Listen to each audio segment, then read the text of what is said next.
Pagod ka na? Hindi ba? Ilang beses ka nang bumagsak, kakahanap ng halaga sa mundong hindi ka kayang punuin. Pero may isang katotohanan na pilit mong tinatakasan. Mayroon kang Panginoon na hindi nababawasan. Wa huwa al-'aliyyul 'azim. Siya ang kataas-taasan, ang dakila.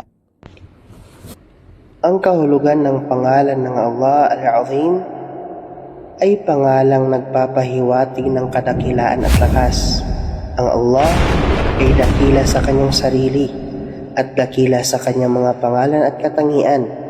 Dakila sa kanyang awa, kapangyarihan, karunungan, at kadakilaan at karangalan. Hindi siya napapagod, hindi siya nangangailangan. Lahat nagpapakumbaba sa kanya. Kapag nakilala mo ang kanyang kadakilaan, ang lahat ng kinakatakutan mo ay nawawalan ng bigat. Ang mga bunga ng paniniwala sa pangalang ito.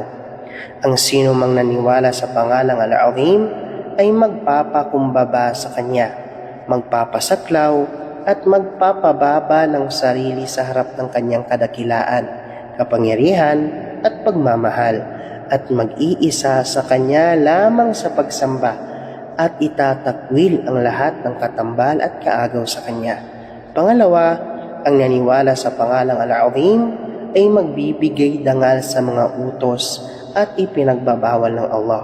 Pangatlo, ang mananampalataya sa tuwing nakakakita ng isang bagay na dakila sa mga nilikha ay naaalala ang kadakilaan ng lumikha nito, kaya't nagpapuri siya sa Allah sa pamamagitan ng kanyang dakilang pangalan. أدعو إلى الله على بصيرة أنا ومن اتبعني